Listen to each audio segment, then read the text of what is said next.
On a quiet summer night in 1912, 8 people were murdered while they slept. No screams, no witnesses. No one was ever convicted. But what makes this case truly terrifying is the belief that the killer may have been inside the house long before the murders began.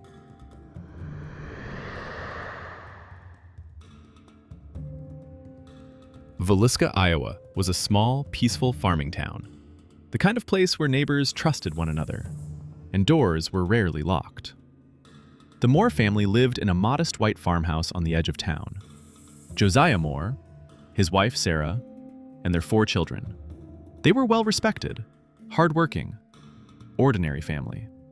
On the evening of June 9th, 1912, the family attended church. 2 young sisters, friends of the Moore children, were invited to stay the night. None of them knew they would never wake up again. The Children's Day program began around 8 o'clock that evening. The entire Moore family attended the event, remaining at the church until the services ended at approximately 9:30 p.m. After the service, Catherine Moore invited 2 friends to spend the night at their home. Ina Mae Stillinger, age 8, and her older sister Lena Gertrude Stillinger, age 12. The sisters were afraid to walk home in the dark, so they stayed the night at the Moore house. The next morning, their neighbor, Mary Peckham, was hanging laundry in her yard. It was just after 5 a.m. when she noticed something unusual. No one was awake at the Moore house. This was not normal. By around 7 a.m., when no one had come outside to perform the family's regular chores, Mary became concerned. She walked over to the Moore residence and knocked on the front door. There was no response. She then tried to open the door. It was locked. She immediately called Josiah Moore's brother, Ross Moore. When Ross arrived, he knocked on the door and shouted through the house. There was no response. He tried to look inside, but every window shade had been pulled down. Eventually, Ross used a spare key and entered the home. Inside, he discovered 2 bloody bodies lying in the guest bedroom, covered by a sheet. Blood was splattered across the headboard. Ross ran outside and immediately phoned Joe's hardware store, asking an employee to alert the town marshal. He said only one thing: something terrible has happened.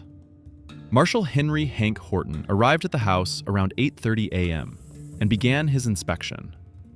On the kitchen table sat uneaten plates of food beside a pot filled with bloody water. Every mirror in the house, even the glass in the doors, had been covered with clothing, items the killer gathered while rummaging through the home. In the guest bedroom, the axe used in the murders was found leaning against the wall. It had been partially wiped clean.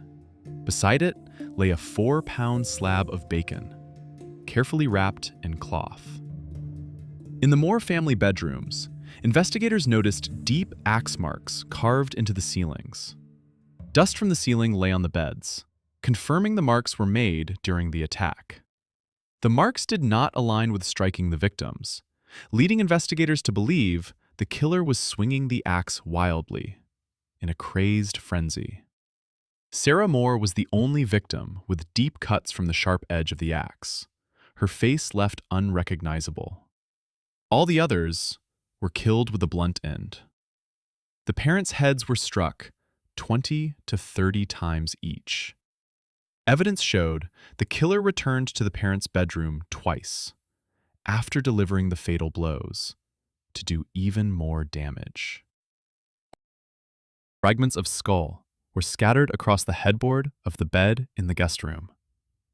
Lena Stillinger was found partially hanging off the bed, her body positioned a third of the way over the edge. Her nightgown was pulled above her waist, and her underwear was discovered beneath the bed. Blood and brain matter stained her pillow.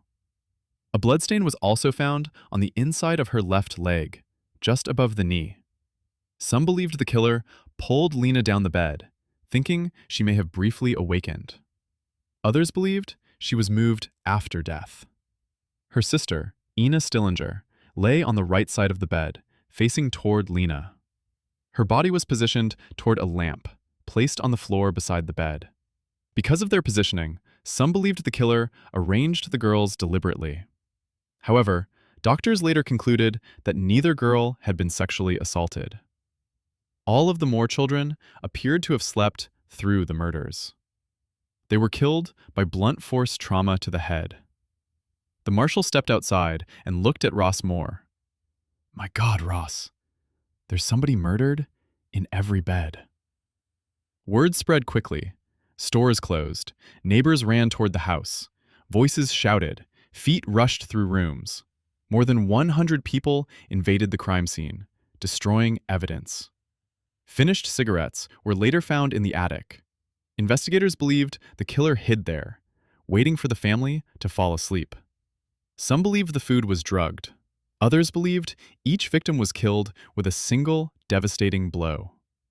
Many suspects emerged: Frank Jones, William Mansfield, Henry Moore, Andy Sawyer, Reverend George Kelly. All were investigated, all were released. More than 100 years later, the Villisca Axe murders remain unsolved. The killer took the truth to the grave.